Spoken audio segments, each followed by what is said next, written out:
This week I learned American football doesn't have to be depressing. I had no idea.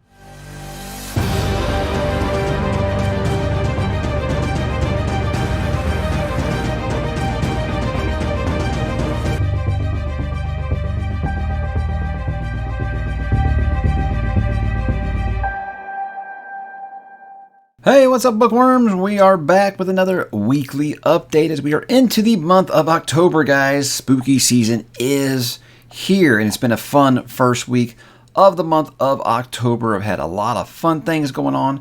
Not so fun things in real life, but you know what? Fun things for the channel and in reading. We'll begin there, guys. We're going to talk about what am I reading. I finished Last Days by Adam Neville.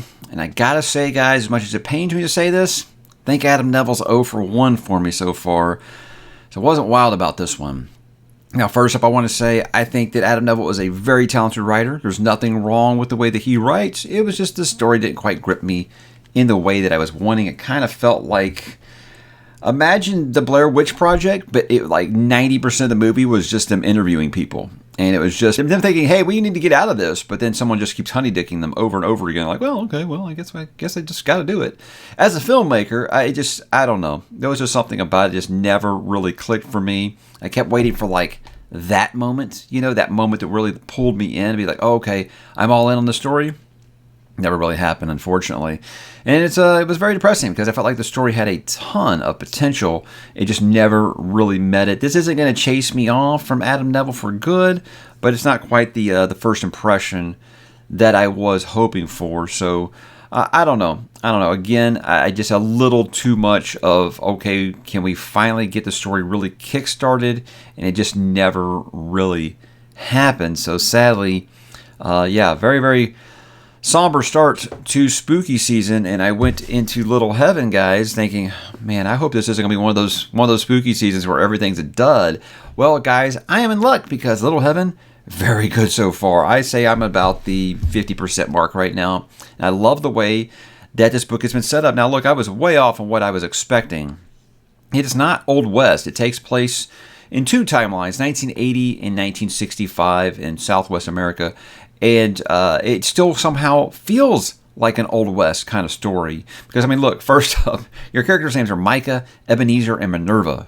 Okay? Tell me that doesn't sound like some kind of Western or fantasy story, right? But I love the idea of the way it starts off is you want to know what's wrong with these three. They seem to be cursed by something. They are not living their best life right now. And they're being haunted by something that happened in their past. And maybe something in their present, and it's kind of is them getting the band back together, so to speak. And you go back and see how these three had their experience 15 years ago at this compound called Little Heaven, and what really went wrong, what got them into this predicament. And usually in a story like this, where it kind of bounces all over the place, I'm usually complaining because I feel like one story is better than the other. Not in this case. 1965 storyline is really good, and the 1980 storyline is really good. So I'm enjoying both and bouncing back and forth. I feel like he's doing it really, really well. So I'm not having any problems with the narrative shift in this story, and I'm quite happy with that so far. But I gotta say, guys, this has some serious, serious nightmare fuel, guys. I mean, there's some stuff in here that is just horrifying. I mean, like, this is what I wanted for spooky season, but Nick Cutter I bet he just has a blast writing these books, man, because there's just some stuff that is just, oh my God, how in the hell did he think of this?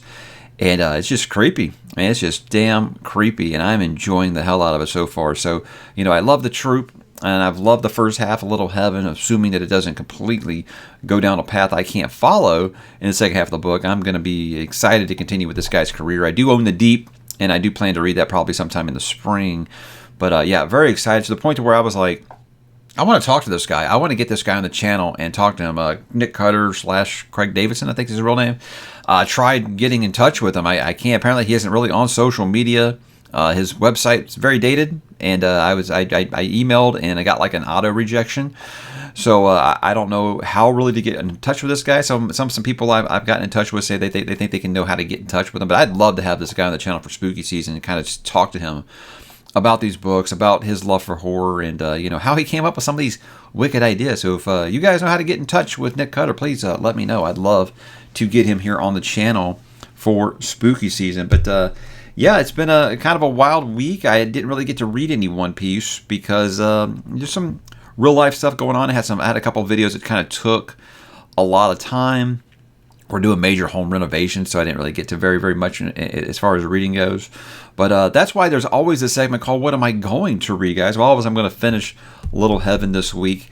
And next up on the spooky season list, guys, I'm going to be dipping into They Thirst by Robert McCammon.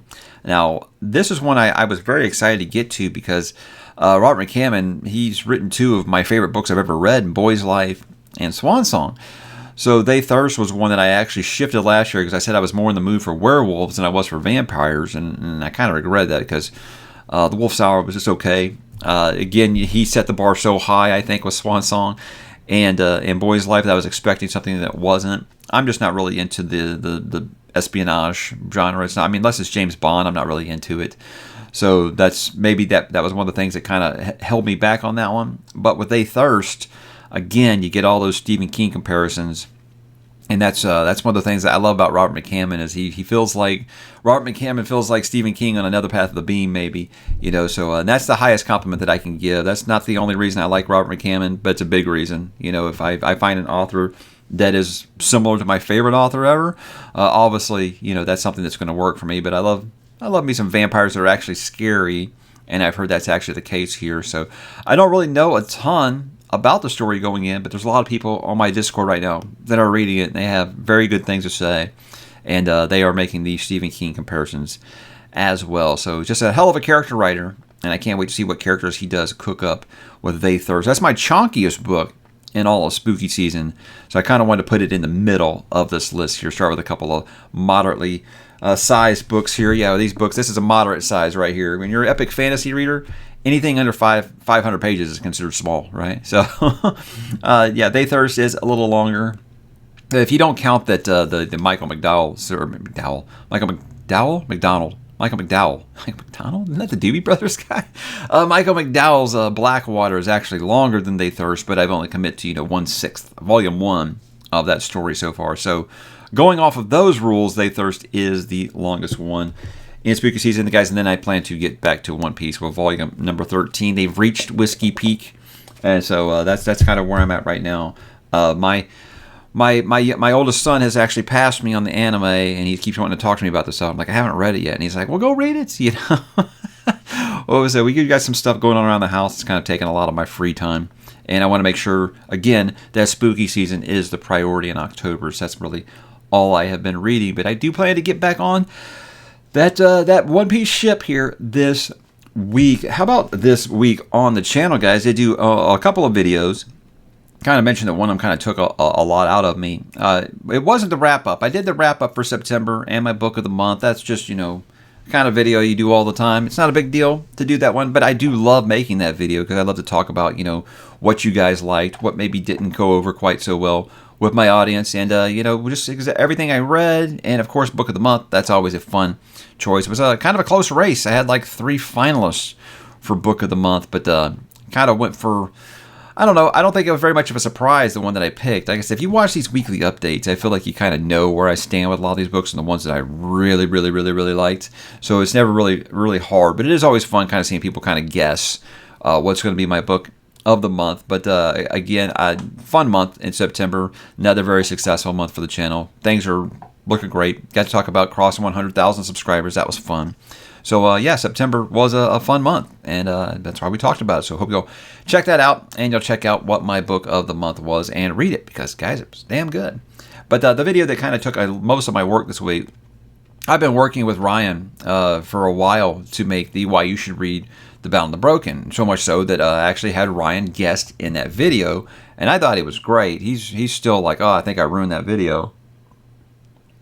Not so. Ryan's a class act, and I'm glad he was able to help me with that. The reason I was able to get such amazing art is because he's sending me the stuff directly from his artist, to get for that reading excerpt and stuff. So I was very proud of how it turned out, and it makes me happy that, the author was happy with how it turned out. And I hope it has swayed more people to go ahead and pick up The Bound and the Broken and read it, guys, because it is one of my favorite fantasy series going right now. It's easily going to crack into my top 10 fantasy series if I update that list again. which I'm sure I will. I think I'm going to do that every other year. That's the plan right now, the top 10 fantasy series. Update it every other year as I read more series. Some move in, some move out. But Bound and the Broken would definitely be moving in. I kind of want to talk about why. That's probably the longest Why You Should Read I've ever done. It's like over a half hour. So if you had the endurance to make it through that video, and I hope that you did, hopefully it did get you to click on that Amazon link and go down there and buy the first book in the Bound and the Broken and give the series a try, because I think it is just phenomenal. And it just gets better. It's amazing how that series gets better with every single book. Mike's Media Reviews, guys. We are back on a roll. We put out 3 videos this week. We did a quick review, my wife and I, of Insidious, The Red Door, which kind of let us down a little bit.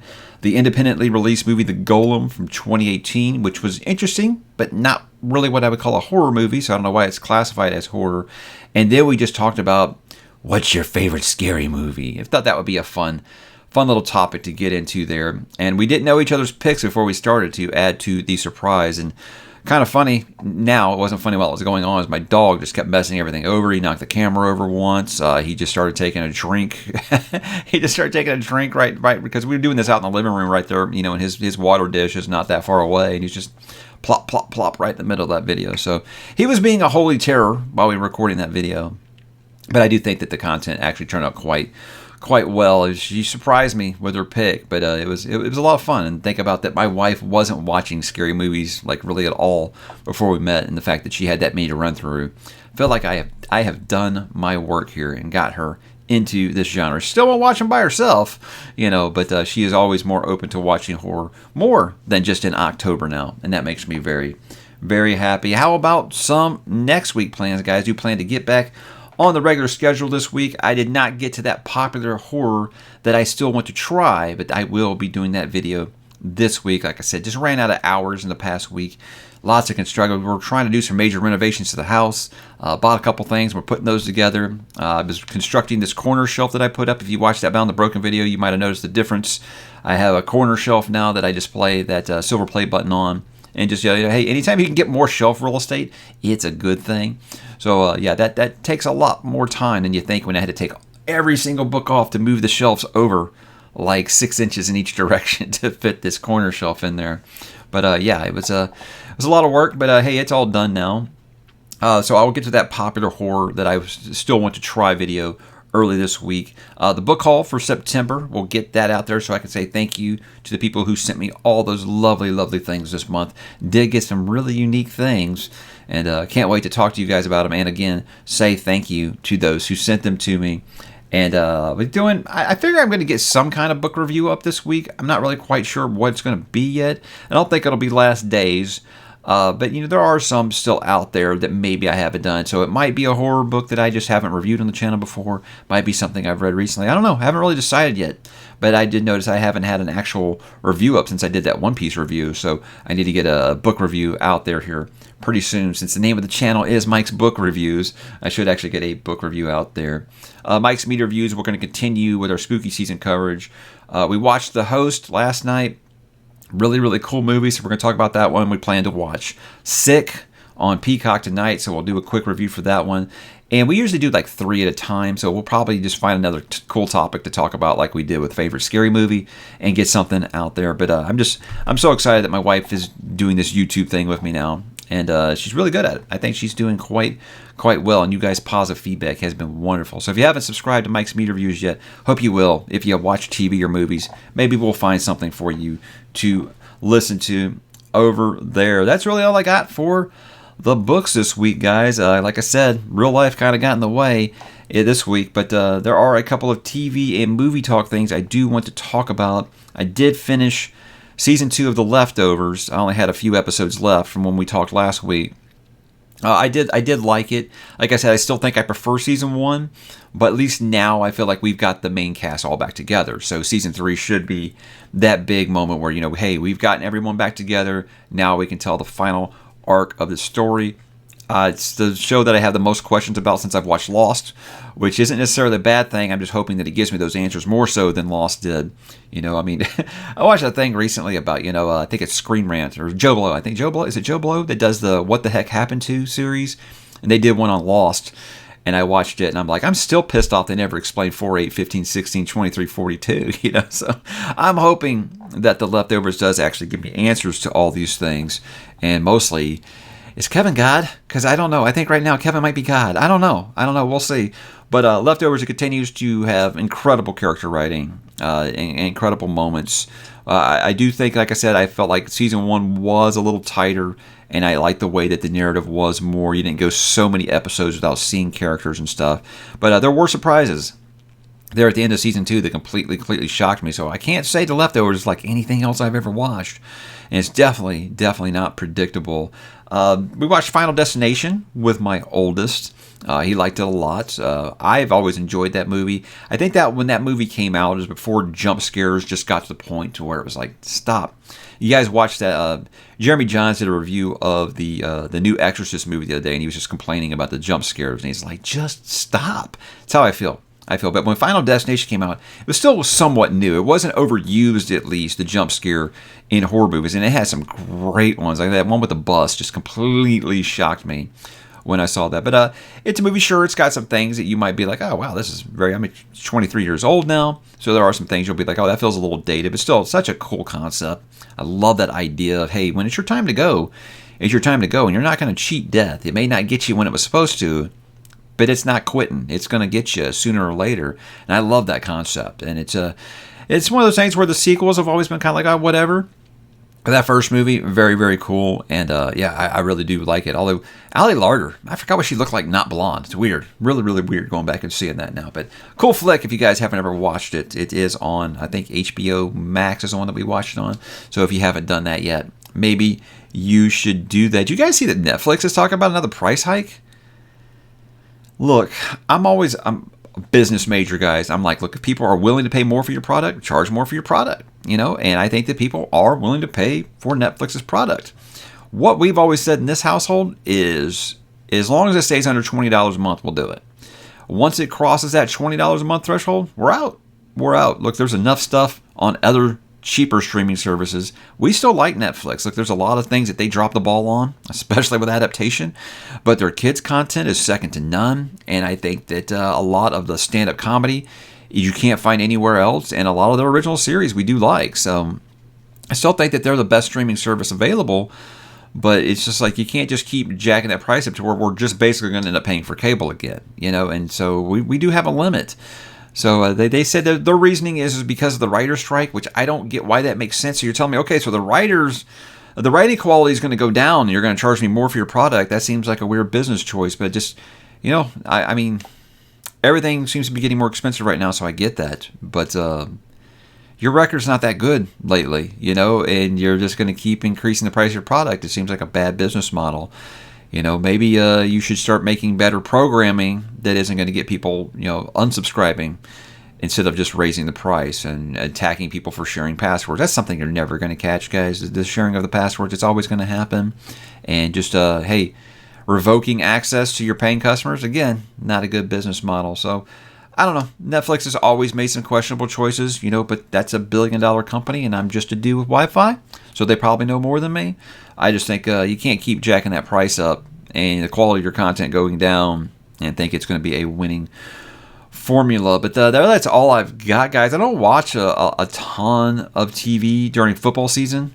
Like I've always kind of talked to you guys about how American football is a religion in Texas, and when you've got a team that's actually like not dog shit, like apparently the Texans have decided they're not going to do that anymore. It's very exciting, and it can kind of take over the city. And we got that. We got the Astros starting the playoffs today, so it's just, yeah, guys, I love sports. I know it's like weird.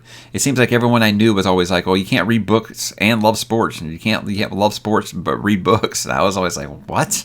That's the weirdest thing I've ever heard. So yeah, I was the kid who played baseball in high school that was resting his arm on the whirlpool after pitching a game and reading Lord of the Rings and getting made fun of for it. So it was always a thing. It always was. So but I do love sports, and it's a great sports time of year right now with American football and the baseball playoffs starting, NBA basketball about to start up. But besides spooky season or Fright Fest stuff that I'm watching with my wife and my kid, not going to be doing a lot of TV outside of that. So that's why there's a shorter segment this week. So guys, that was my week. What are you guys up to? What are you watching? What are you reading? What are you listening to? What are you playing? Drop in the comments, guys, and let me know. And have yourselves an awesome, awesome weekend.